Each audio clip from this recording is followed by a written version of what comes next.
ओम क्रिया बाबाजी नमः। ओम श्री मात्रे नमः। नमस्ते मित्रों, श्री विद्यापीठम में आप सभी साधुओं का स्वागत है। और आज हम एक नया विषय आपके सामने ला रहे हैं, वो है बगलामुखी के विषय में। आपने अगर पूरा मेरा चैनल सुना होगा, देखा होगा, तो उसके मेरे चैनल पर ये 4-5 सालों में जब से चैनल मैंने शुरू किया है श्री विद्यापीठम का, तो उसमें अभी तक बगलामुखी के विषय में कोई भी स्पेशली लेक्चर या नॉलेज हमने नहीं दिया था। सिर्फ सुवर्णाकर्षण भैरव और बगलामुखी के रिलेशन के बारे में एक नॉलेज का लेक्चर लिया था।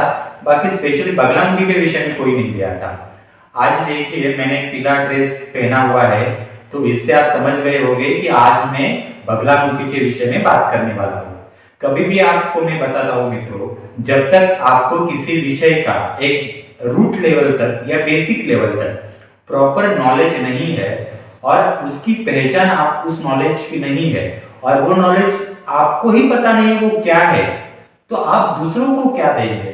सिर्फ बगलामुखी शत्रु विनाश करती है, कोर्ट कचहरी के चक्करों से आपको छुटकारा दिलाती है, आपका बिजनेस सेटल करती है या शत्रु संहार करती है, पॉलिटिकल जीवन में यश देती है और उसके लिए उसका हवन विहन किया जाता है। अगर सच में मित्रों ऐसा होता तो ये दुनिया कब की आबाद हो जाती। और ये तांत्रिक मांत्रिक लोग जो मुसलमान लोगों के पास जाते हैं, कितने सारे बिजनेसमैन, पॉलिटिकल लोग, कितने सारे बुद्धिस्ट तंत्र के जो तांत्रिक लोग होते हैं उनके पास जाते हैं, कितने सारे बिजनेसमैन और पॉलिटिकल लोग हैं, छोटी मोटी चीजों के लिए अलग अलग हिंदूज में जो तांत्रिक लोग हैं उनके पास जाते हैं, तो ये सारी चीजें एग्जिस्ट ही नहीं कर पाती। बाद में तो सारे लोग जो है बगलामुखी को ही लेकर बैठ जाते हैं, अगर बगलामुखी सबको ही सिद्ध होना शुरू हो जाती। आपको मैं बताता हूँ, आज मैं बगलामुखी के विषय में इसलिए ले रहा हूँ क्योंकि पिछले महीने जनवरी में मेरे पास दतिया से कुछ लोग, जो दतिया का जो बगलामुखी पीठ है, वहां से कुछ लोगों ने साधना दीक्षा वगैरह ली थी और मेरे पास आए थे और मुझे कहा उन लोगों ने कि गुरुजी, हमने बगलामुखी की दीक्षा ली है, हमने 1.25 करोड़ का अनुष्ठान किया है, उतना हवन किया है और बगलामुखी हमें सिद्ध है। हमें प्रॉपर गुरु ने दतिया से हमें दीक्षा दी है बगलामुखी की, अब हमें प्रॉपर श्री विद्या सीखनी है, इसलिए हम आपके पास आए हैं। जब मित्रों मैंने ये बात सुनी उन लोगों की, मेरे को समझ में नहीं आया कि मेरा सर मैं पत्थर पे मार के पटक पटक के मारूं या मेरे सर के ऊपर मैं पत्थर मार के ले लूं, क्योंकि ये सारे सब्जेक्ट मुझे समझ में ही नहीं आता कि इनको ऐसी बुद्धि और अकल आती कहां से है। क्योंकि मित्रों, बगलामुखी की दीक्षा या बगलामुखी की साधना, बगलामुखी के जो एक अपना उसका एक एनर्जी लेवल है, उसको आप तभी समझ सकते हो कि बगलामुखी को समझने के लिए आपको प्रॉपरली श्री विद्या समझना आवश्यक है। क्योंकि श्री विद्या का जो मंत्र है वो प्रथम 3 अक्षरी है, जो बाला त्रिपुर सुंदरी का है। जब आप 3 अक्षरों को समझते हो, हाँ, 3 अक्षर मतलब क्या है? इच्छा, ज्ञान, क्रिया, शक्ति। हाँ, तो ये 3 अक्षरों वाली बाला त्रिपुर सुंदरी कन्वर्ट होती है ललिता त्रिपुर सुंदरी में, षोडशी में, जो 15 बीजाक्षरों वाला, 16 बीजाक्षरों का मंत्र है। 15 और 16 क्या है? तो अमावस्या और पूर्णिमा के 15-15 दिन है, जिनसे भूतकाल, भविष्यकाल, वर्तमान काल, ये एक आयु मर्यादा बन जाती है, एक प्रोग्राम बन जाता है इस अर्थ के लेवल का। और ये प्रोग्राम जब हम इच्छा, ज्ञान, क्रिया, शक्ति का 15-15 दिनों का, अमावस्या, पूर्णिमा, ये इंक्लूड किया है पंचदशी मंत्र, षोडशी मंत्र जो है श्री विद्या का, इसमें इसका आप थ्योरेटिकल एक थ्योरी, प्रॉपर नॉलेज आप लेते हैं, तब जाके श्री विद्या को क्रॉस करके आती है बगलामुखी। और बगलामुखी का मंत्र है 36 बीजाक्षर वाला, 36 बीजाक्षर, 36 तत्व है वो। आपको कौन से तत्व पता है? मेरे को आश्चर्य लगता है मित्रों कि कहीं भी चले जाते हैं ये लोग और कोई भी इनको उठाकर मंत्र दे देता है। अभी 4 दिन पहले मैं आपको बताता हूँ, कोई एक लेडीज का फोन आया था, उसने कहा कि मैं किसी सम्मेलन में गई थी, कोई स्पिरिचुअल सम्मेलन था और वहां पर कोई आया था पुरोहित वगैरह, उसने डॉक्टरेट वगैरह की थी एस्ट्रोलॉजी में, और उसने मुझे देखकर कहा कि मैं एक मंत्र आपको देता हूँ, पर ये मंत्र दिया नहीं जाता किसी को, पर मेरे को लगता है मैं आपको मंत्र दे देता हूँ। और उसने उस जो लेडीज थी उसको बगलामुखी का मंत्र दे दिया। और उसने लेडीज ने मेरे को ईमानदारी से कहा कि उसने ऐसा ऐसा किया कि मेरे को बगलामुखी का मंत्र दे दिया और कहा कि इसका जप कर दो। मैंने ऐसे सर के ऊपर हाथ मारा वो सुन के, मेरे को समझ में ही नहीं आता मित्रों। अगर ये सारी चीजें इतनी आसान होती देना, तो ये जो कोविड का सीजन जो 2 सालों से चल रहा था ना, जब हम घर में थे, उसमें मुझे बहुत ही बड़ा चांस था कि मैं ये बगलामुखी ऑनलाइन कर सकता था। और ये बगलामुखी अगर ऑनलाइन कर देता ना, तो मैं आपको 10-20 लाख रुपए में ऐसे ही छाप देता। परंतु वो सारी चीजें मैंने नहीं की, क्योंकि श्री विद्या को मैं समझ समझ के, अभी मुझे 10 साल हुए हैं और भी उसमें से चीजें मैं समझ रहा हूं। तो इसकी समझ और इसको क्रॉस करके बगलामुखी को अपनाना और उसका नॉलेज गेन करना, उसके लिए मैं और 10 साल कहां से लाऊं मित्रों। ये ऐसे नहीं होता कि आ गए आप मंत्र दे दिया और चांट हो गया, ऐसे नहीं होता। ये टोटल मूर्खतापूर्ण बातें हैं। और ये षट कर्म के एनर्जीज होने के कारण क्या है कि ये एनर्जीज आपको पता ना होने के कारण प्रॉपर कैसे साधना करनी है इन सब चीजों का, तो ये एनर्जीज रिवर्स आती है और बाद में घर में सब उलट पुलट कर देती है। कितने सारे मैंने लोग देखे हैं कि बाद में डिप्रेशन में चले जाते हैं और रास्ता नहीं मिलता, और फिर किसी दूसरे गुरु के पास चले जाते हैं, कोई कहीं पे जाते हैं और कहते हैं कि मैंने ये दीक्षा ली है, इसके बारे में कुछ नॉलेज बताए। मेरे पास इतने सारे लोग आते हैं ये बगलामुखी वाले कि मैंने यहाँ से बगलामुखी लिए, वहां से बगलामुखी लिए, आप हमें थोड़ा नॉलेज बताइए। तो ये कब होता है व्यक्ति का मित्रों, ये डिप्रेशन के कारण होता है, क्योंकि प्रॉपर दीक्षा ही नहीं दी जाती। बगलामुखी की ऐसे डायरेक्टली दीक्षा नहीं दी जाती मित्रों। बगलामुखी का खुद का एक अपना गुरु मंडल है, उसकी खुद की अपनी गुरु पादुका मंत्र है, उसके खुद का एक गुरु की एनर्जी है, उसको बिठाना पड़ता है। फिर हरिद्रा गणपति आता है, उसकी साधना करनी पड़ती है। फिर उसका भैरव है वो एक वक्र भैरव, फिर उसकी योगिनी है विडालाक्षी जो विडालिका है वो है, और भी कुछ एनर्जीज है, उनकी साधना करनी पड़ती है। और जैसे श्री विद्या में 6 आमनाएं है, उसी प्रकार से बगलामुखी में भी 6 आमनाएं है। ये स्टडी आप कब करोगे? 1-1 लाख रुपए बगलामुखी की साधना की ओर आप खर्च करोगे, उसके बाद आपको ये अकल आएगी? आश्चर्य लगता है। चलो छोड़ दो ये बातें। आज हम बगलामुखी के बारे में, मेरा तो पीला ड्रेस तो आपने देखा ही होगा बगलामुखी के विषय में, इसलिए मैंने पीला ड्रेस पहन लिया। आज मैं विडालिका योगिनी जो है, विडालिका यक्षिणी कहा जाता है, यक्षिणी एक पद है, जो योगिनी है बगलामुखी की, वो विडालिका योगिनी के बारे में आज मैं आपको थोड़ा सा नॉलेज बताने जा रहा हूँ। मैं जब तक किसी चीज का एक बेसिक लेवल तक नॉलेज में ना समझ के लूं, तब तक ये सारी चीजें मैं नहीं बताता हूँ, ऐसा है। नहीं तो बताने के लिए बहुत सारी चीजें हैं, परंतु जब तक मेरे को ही समझ में नहीं आ रहा है वो सारी चीजें, तब मैं क्यों बताऊं? ये सारी चीजें होती है। आज हम उस योगिनी के बारे में सुनेंगे नॉलेज, जो विडालिका के बारे में है। विडालिका, अब देखिए ये सीरीज जो है, आज मैं पहला पार्ट आपके सामने प्रदर्शित कर रहा हूं। मैं सोचूंगा अगले अगले पार्ट में, क्योंकि मेरा भी रिसर्च इसमें चल रहा है, ऐसा है। और आप देखिए, मैं जो चीजें आपको YouTube के ऊपर इस लेक्चर में बता रहा हूँ, ये चीजें आपको ना गूगल के ऊपर कहीं मिलेगी, ना आपको किसी ग्रंथ में मिलेगी, ना आपको ये कोई बता सकता है। ये हिडन नॉलेज है, अनपब्लिश नॉलेज है, कहीं पर भी बताया नहीं गया है ऐसा नॉलेज। ऐसे किस्से में आपको बताता हूँ। विडालिका के बारे में, बगलामुखी की वो अत्यंत प्रिय योगिनी है।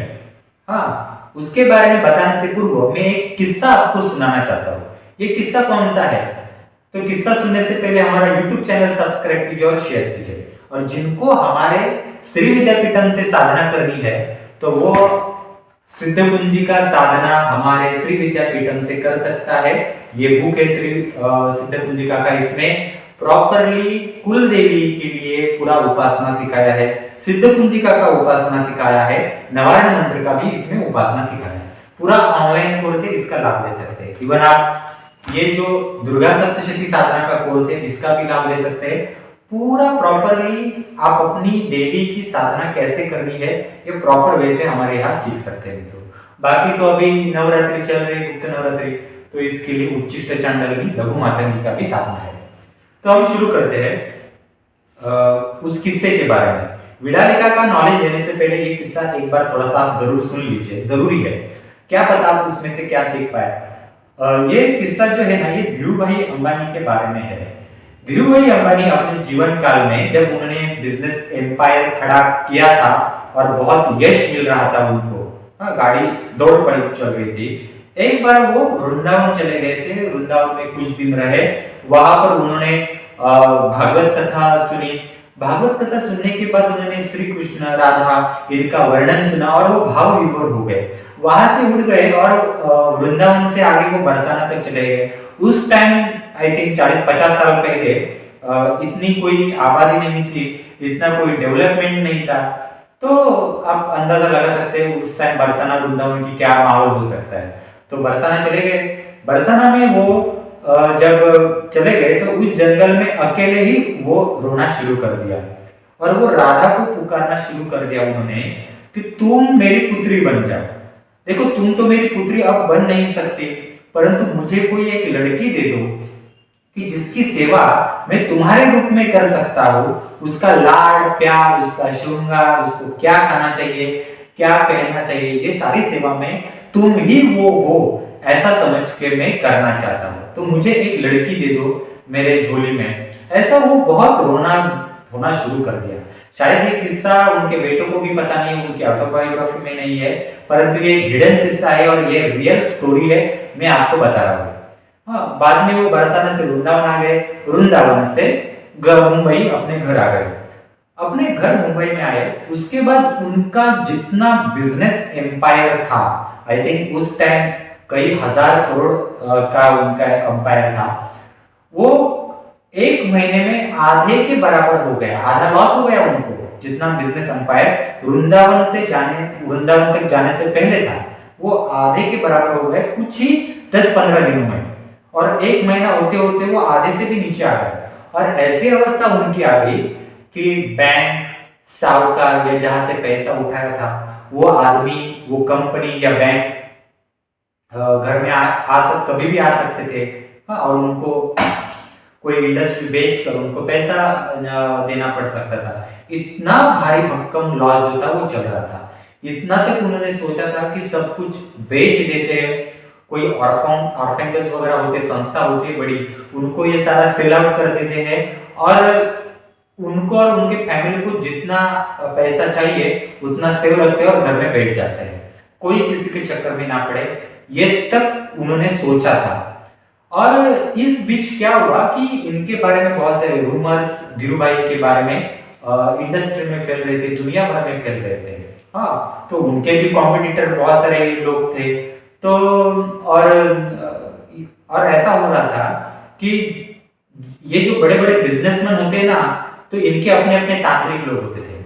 तो धीरू भाई का तो उस टाइम कोई तांत्रिक मंत्रिक था नहीं, क्योंकि उनको इतना तो पता नहीं था इन तंत्र मंत्र के बारे में। मैं आपको प्रॉपरली हिडन बातें आपको बता रहा हूँ कि ये कैसे कुछ, क्योंकि आप भी इन सारी चीजों से सीख पा सकते हो, क्योंकि इसमें एक बगलामुखी का किस्सा छुपा हुआ है। साधना कैसे करनी होती है, मन कैसा चाहिए आपको, एक प्रॉपर वे कैसा चाहिए, ये आप चीजें इसमें से सीख सकते हैं। जब इनका ये लॉस उस टाइम चल रहा था, तब ये बातें आसपास के लोगों को फैल गई और ये बातें बड़े बड़े जो तांत्रिक होते हैं, मुसलमान, बुद्धिस्ट या हिंदुज में तांत्रिक है, उनको पता चल गई। जो बड़े बड़े लिंबू घुमाने वाले लोग होते हैं, काला जादू करने वाले लोग होते हैं, जो न्यूमरोलॉजिस्ट बड़े बड़े होते हैं, जो बड़े बड़े एस्ट्रोलॉजिस्ट है, हाँ, बड़े बड़े मठ जिनके हैं, उनको पता चल गया कि मार्केट में धीरू भाई का पोजीशन अब डाउन चल रहा है, आधे से भी कम उनका लॉस हो चुका है, प्रॉपर्टी आ चुकी है और वो टेंशन में चल रहे हैं। तो बहुत दुनिया भर से, इंडिया में तो बहुत जगहों से उनको ना पैम्पलेट आते थे फाइल में डालकर, और उनके जो पीए थे वो उनके टेबल पर रख देते पैम्पलेट, और उनका एक बहुत बड़ा एक पैम्पलेट का ये बन जाता था डेस्क पर। तो जब धीरू भाई का समय खाली होता था तो वो देखते थे, तो ये किसका पैम्पलेट है, ये फलाने फलाने तांत्रिक का है, ये फलाने ज्योतिष वाले का है। तो उसमें ना वो लिखा हुआ रहता था कि आपका ऐसा ग्रह स्थिति खराब चल रहा है, तो आपको फलानी चीज का मंत्र करना चाहिए, फलानी चीज आपको पहननी चाहिए, खड़ा वगैरह, रत्न वगैरह, इसका अनुष्ठान करना चाहिए, तो इसको इतना इतना खर्चा आ जाएगा। हाँ, तो उसमें श्री विद्या, ये जो ललिता त्रिपुर सुंदरी है, उसके जो तंत्र मंत्र करने वाले लोग थे, उन आश्रमों के भी उनको लेटर्स आते थे।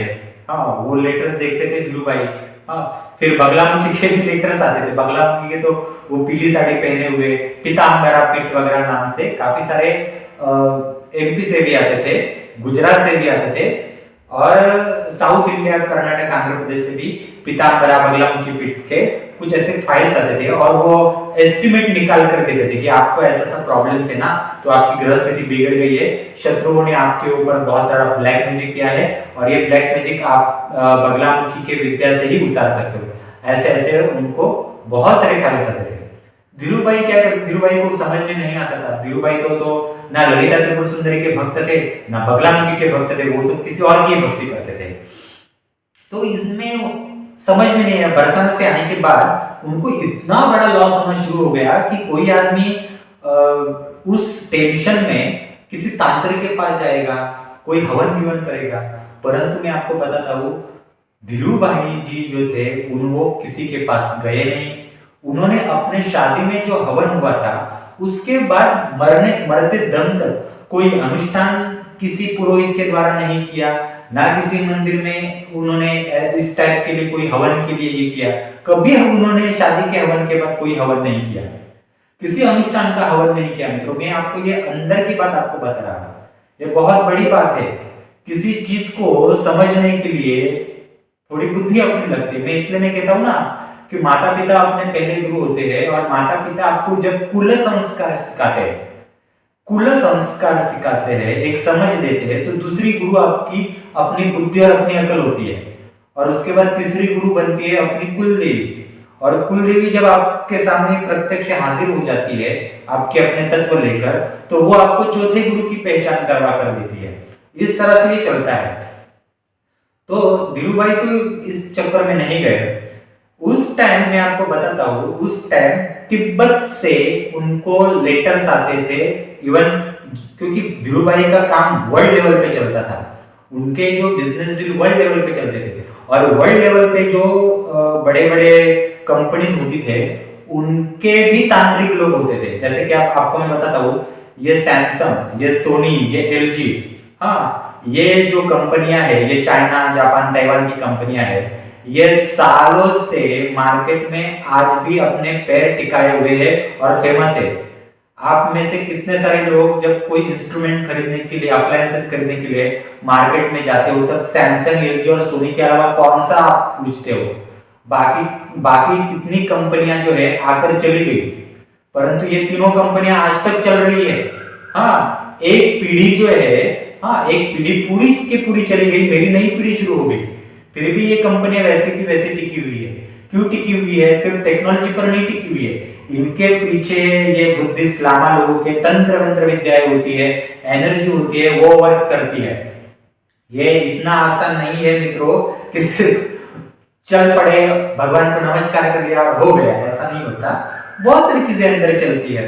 हाँ, तो ऐसे पूरे मार्केट में जब उनके बारे में बात फैलना शुरू हो गई, तो उनके ऊपर तिब्बत के लामा लोग भी जो थे उनको खत लिखते थे कि हम तिब्बत के लामा लोग हैं और XYZ जगह से बात कर रहे हैं आपको, तो आपका ऐसा ऐसा प्रॉब्लम है, ऐसे ऐसे ये हुआ है, तो आप हमारे यहाँ से लामाइज्म के बुद्धिस्ट तंत्र से कुछ उपाय करवा के ले लीजिए, कुछ अनुष्ठान करवा के ले लीजिए, आपका ये प्रॉब्लम सॉल्व हो जाएगा।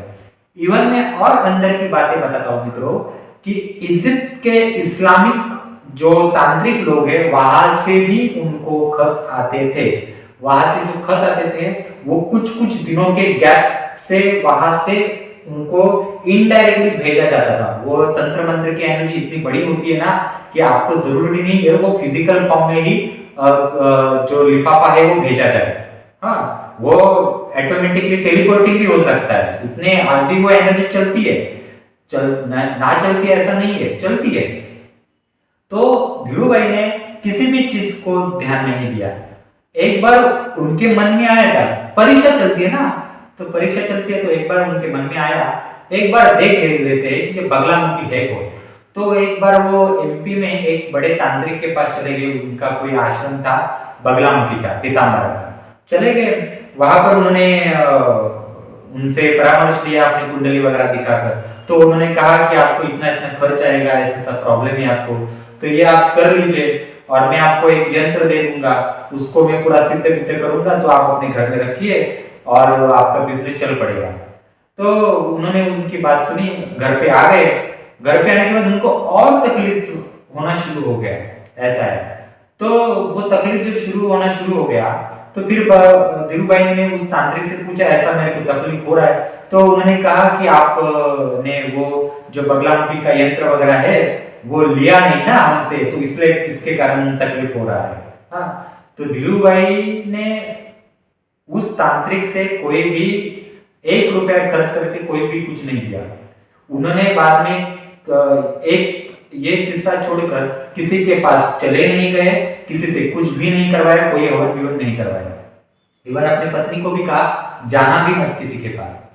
ऐसे उन्होंने जब 2 महीने निकाले, 2 महीने निकालने के बाद उनकी एग्जाम चल रही थी और वो मन ही मन जिसको चाहते थे, जिस देवी को चाहते थे, उनका वो चल रहा था। मैं वो ओपन नहीं कर सकता, चल रहा था उनका उपासना, जो माला फेरना है वो चल रहा था। इतने सारे चीजें उनके टेबल पर आती थी, पर वो साइड में कर देते। हाँ, सुबह आती थी, शाम को वो साइड में कर देते, दूसरे दिन फिर से फाइल आती थी, साइड में कर देते ना। आप सोचिए इतने बड़े बिजनेसमैन के पास कितनी फाइलें दुनिया भर से पड़ी होगी, ये तंत्र मंत्र ज्योतिष वालों की, न्यूमरोलॉजिस्ट वालों की। तो 2 महीने बाद क्या हुआ, 2 महीने बाद ऑटोमेटिकली स्थिति ऐसी हो गई, उनकी एग्जाम खत्म हो गई उनके जीवन की, और जितना उनको आधे के बराबर जो लॉस हुआ था ना, वो पूरा लॉस कुछ ही दिनों में रिकवर हो गया और जैसे पहला था वैसे हो गया, और उससे भी आगे बिजनेस उनका चलना शुरू हो गया। और उसके बाद उनको जो बेटी हो गई, वो नीना नाम की बेटी हो गई, वो उनको आशीर्वाद रूप में मिल गई। तो ये किस्सा बगलामुखी से रिलेटेड था, इसलिए मैंने बता दिया। क्या पता कौन आदमी ये लेक्चर सुन के क्या सीख पाए, इसलिए मैंने इसको जोड़कर बता दिया, क्योंकि बगलामुखी का जब नाम आता है ना, तो मेरे को ये किस्सा बहुत याद आता है। तो अब हम मेन नॉलेज की ओर बढ़ते हैं, विडालिका के बारे में। विडालिका बगलामुखी की 6 योगिनियां है, और ये 6 योगिनियां उसकी प्रमुख योगिनियां है, और वो उसके नजदीक रहने वाली प्राइमरी अटेंडेंट के रूप में होती है। प्रमुख अटेंडेंट जो होता है ना, वो उसमें से फर्स्ट अटेंडेंट के रूप में बगलामुखी की विडालिका योगिनी जो है, वो विडालिका योगिनी, विडालिका यक्षिणी उसे कहा जाता है, वो उसकी फर्स्ट अटेंडेंट है। हाँ, वो उसकी सबसे प्रिय योगिनी जो है वो है। पहले हम ये समझ लेते हैं वो 6 योगिनियों के नाम जो ललिता त्रिपुर सुंदरी के अत्यंत प्रिय है और उसके फर्स्ट अटेंडेंट है। मैं आपको उनके नाम बताता हूं, उसमें लिखा है।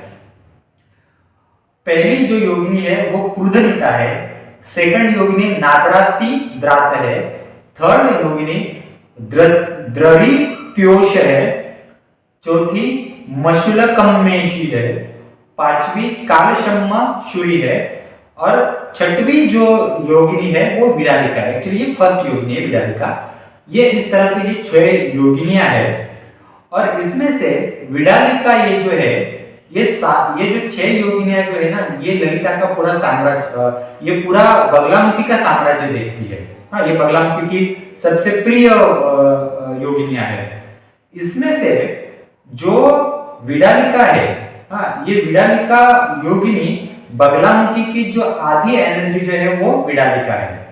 बगलामुखी का जो ब्रह्मास्त्र है उसका 40% ब्रह्मास्त्र की एनर्जी जो है वो विडालिका योगिनी के पास है, विडालिका यक्षिणी के पास है। यक्षिणी एक पद है, हाँ, यक्षिणी एक पद है। ये यहाँ की यक्षिणी का पद मतलब वो यक्षिणी नहीं है, वो यक्षिणी अलग है। बगलामुखी का अपना साम्राज्य टोटल अलग है, उसकी अपनी और उसका अपना सोलर सिस्टम अलग है। विडालिका ये जो योगिनी है ये ललिता त्रिपुर सुंदरी के ललिता त्रिपुर सुंदरी और वो एनर्जी मिलकर हमारे प्लैनेटरी सिस्टम में जो सोलर एनर्जी, सूर्य का जो प्रकाश है उसको केंद्रित करते हैं। ऐसा जो ओजोन का थर होता है उसको क्रॉस करके जो किरणें हमारे अर्थ के ऊपर आती है, कितने किरणें किस किस ग्रह पर कितने लेवल तक भेजना है, कितनी एनर्जी ओपन आउट करनी है सोलर पैनल, सोलर से, सूर्य से, वो सारी जो चीजें हैं वो विडालिका योगिनी के अंडर आती है। विडालिका का अपना खुद का एक ब्रह्मास्त्र है, उसको विडिश कहा जाता है। विडिश, ये विडिश मतलब क्या है कि ये एक विड़ा, विड़ा किसे कहते हैं, पहले हमें ये विडालिका इस शब्द का अर्थ हमें समझ में आना चाहिए। विडालिका, विड़ा मतलब क्या है? विड़ा मतलब जो बनारसी पान, जो खाने का पान होता है ना, आप जानते होंगे खाने का पान, मद्रासी कलकत्ते का पान जो होता है, बनारसी पान जो होता है, उसको चूना बिना लगाकर, सुपारी लगाकर वो मुंह में डालते ना, उसको तांबुलम कहा जाता है। उसी तांबुलम का दूसरा नाम है बीड़ा, बीड़े का पान उसे कहा जाता है। ऐसा है, ये बीड़े का पान उस देवी को बहुत प्रिय है। और ये बीड़े का पान मतलब हमारे अर्थ के ऊपर वो वनस्पति जो उनको चाहिए वो नहीं उगती यहाँ पर अर्थ के ऊपर, क्योंकि उनका एनर्जी लेवल अलग है, वो उनका सिस्टम अलग है। और वहां पर जो होता है बीड़े का पान, थोड़ा सा उसके सिमिलर ही हमारे ये मद्रासी कलकत्ता वाले पान जो होते हैं बनारसी, उसके प्रजाति में ही आते हैं, परंतु वो पान अलग होता है। तो ये बीड़े का पान जो होता है ना, उसमें बहुत सारी एनर्जीज होती है, उसी के कारण हमारे पूजा पाठ में भी बीड़े का पान होता है। तो ये तांबुलम या बीड़े का पान है, वो उसमें बहुत सारी एनर्जी है, उसमें बहुत सारा रस है, उस पान के ऊपर बहुत सारी ताकतें खड़ी हो पाती है। तो वो जो है वो उस बीड़े के पान से उसका नाम विड़ा हो गया, विड़ा। और लिका मतलब क्या है? लिका मतलब बगलामुखी की सबसे प्रिय देवी होने के कारण, जैसे ललिता त्रिपुर सुंदरी को अपनी पुत्री बाला त्रिपुर सुंदरी बहुत प्रिय है, वो बाला का कैसे एक प्रकार से ख्याल रखती है, उसका कैसे श्रृंगार करती है, वैसे ही बगलामुखी ये विडालिका जो है वो अपने योगिनी उसको बहुत प्रिय है, और उसका श्रृंगार विंगार जो है वो बगलामुखी करती है।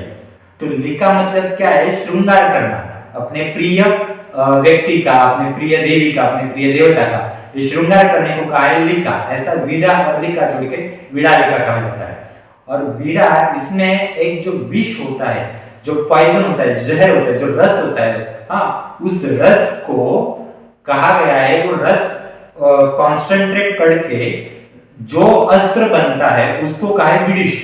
और ये विडिश अस्त्र जो है वो 40% एनर्जी ब्रह्मास्त्र की दर्शाता है।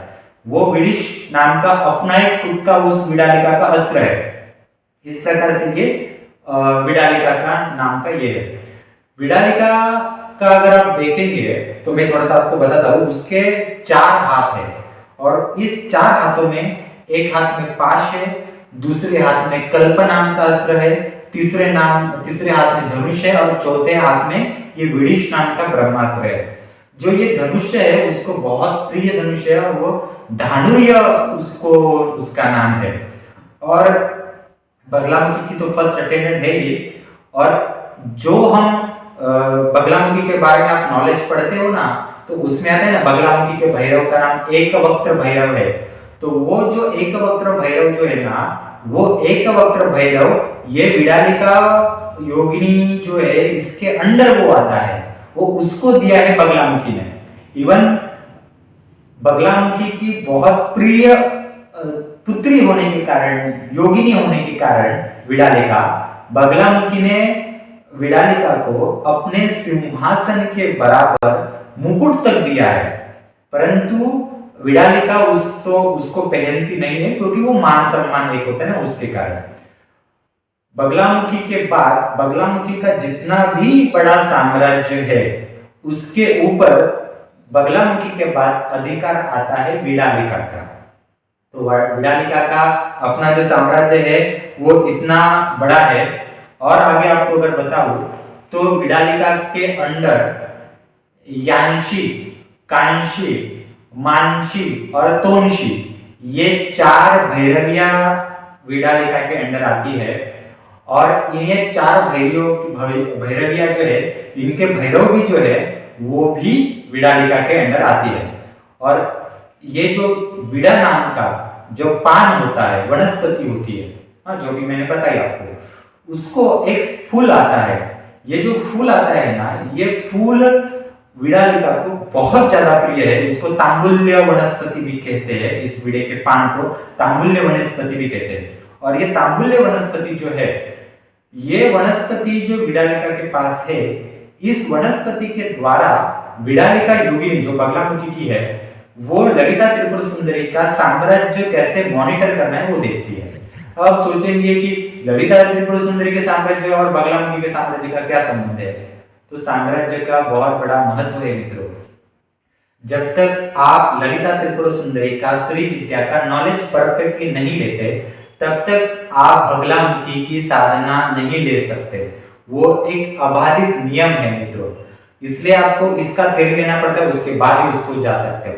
मैंने आपको पहले बताया था ना, बगलामुखी से 3 ललिताएं उत्पन्न हो चुकी है, ऐसा है। तो ये 3 ललिताओं का अपना अपना खुद का साम्राज्य अलग अलग है।